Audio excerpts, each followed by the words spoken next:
పండుగలను ఒక్కో ప్రాంతం ఒక్కో రకంగా సెలబ్రేట్ చేసుకుంటుంది. కొన్ని పండుగల విషయంలో కొన్ని ప్రాంతాల వారికి ఒక్కో రకమైన ఆచారం కనిపిస్తుంది. పండుగ చేసుకునే విధానమో లేక పూజా విధానంలోనో ఏదో ఒక తేడా ఉంటుంది. హోలీ పండుగ కూడా అందుకు మినహాయింపు కాదు. హోలీ పండుగ అంటేనే రంగుల పండుగ. ఆడ మగ అనే లింగభేదం లేకుండా అందరూ కలిసి రంగులు చల్లుకొని ఎంజాయ్ చేస్తూ ఉంటారు. పండుగ వేళ పిండి వంటలు, స్వీట్స్, ఇష్టమైన వంటకాలు ఎలాగో ఉండనే ఉంటాయి.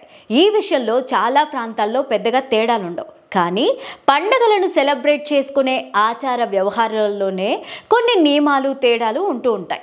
ఉదాహరణకు నిజామాబాద్ జిల్లాలో బోధన మండలం హున్సా గ్రామంలో హోలీ పండుగ రోజు పిడిగుద్దులు గుద్దుకునే సాంప్రదాయం ఉంది.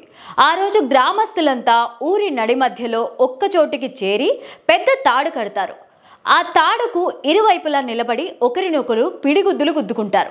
ఈ ఆచారంలో కొంతమంది గ్రామస్తులు తీవ్రంగా గాయపడిన సందర్భాలు కూడా అనేకం ఉన్నాయి. అయితే ఈసారి ఆ వేడుక జరపడానికి వీల్లేదని పోలీసులు, గ్రామ అధికారులు పెద్దలకు నోటీసులు జారీ చేశారు.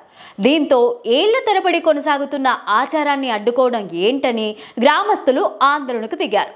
ఈ పిడిగుద్దుల సాంప్రదాయాన్ని పక్కన పెడితే రాజస్థాన్ టోంక్ జిల్లా నాగర్ గ్రామంలో మరొక రకమైన ఆచారం ఉంది. హోలీ పండుగ రోజు ఆ ఊరిలో మగవాళ్ళు ఎవ్వరూ ఊరిలో ఉండరు. ఒకవేళ వయసు అయిపోయిన పెద్దలు ఎవరైనా ఊర్లో ఉన్నా వారు ఇంట్లో నుంచి బయటికి రారు. ఇది ఆ గ్రామంలో 500 ఏళ్లుగా కొనసాగుతున్న నిబంధన అని గ్రామస్తులు చెబుతున్నారు. ఇంతకీ ఈ నిబంధన ఎందుకంటే ఊర్లో ఉన్న మగవాళ్ళందరూ బయటికి వెళ్ళగానే మహిళలందరూ ఏకమై హోలీ రంగుల్లో మునిగి తేలుతారు. మహిళలకు హోలీ పండుగ సెలబ్రేట్ చేసుకునే స్వేచ్ఛనివ్వడం కోసమే ఆ గ్రామంలో ఈ నిబంధన విధించుకున్నారు. ఈ ఆచారం పరదా వ్యవస్థ నుండి వచ్చిన ఆచారంగా గ్రామస్తులు చెప్తున్నారు.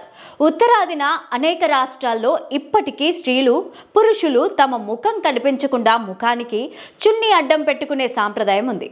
కట్టుకున్న భర్త, తోబుట్టువులు, తండ్రి తప్ప స్త్రీలు మరో మగాడి ముఖం చూడొద్దు. ఇతరులకు తమ ముఖం కనిపించొద్దు అనే పాతకాలం నాటి పరదాల సంస్కృతి అన్నమాట. పూర్వకాలంలో ఈ ఆచారం ఇంకా కఠినంగా అమలయ్యేది. స్త్రీ పురుషులు కలిసి బహిరంగంగా ఏ వేడుకను జరుపుకునేవారు కాదు. అందుకే ఆనాడు స్త్రీలు హోలీ పండుగ సెలబ్రేట్ చేసుకునేందుకు వీలుగా ఈ గ్రామంలో మగాళ్లను ఊరి నుంచి బయటకు పంపేవారట. మహిళలు స్వేచ్ఛగా హోలీ పండుగ ఆడుకోవడం కోసం ఆ ఆనవాయితీ ఇప్పటికీ కొనసాగిస్తున్నామని ఆ గ్రామస్తులు చెప్తున్నారు.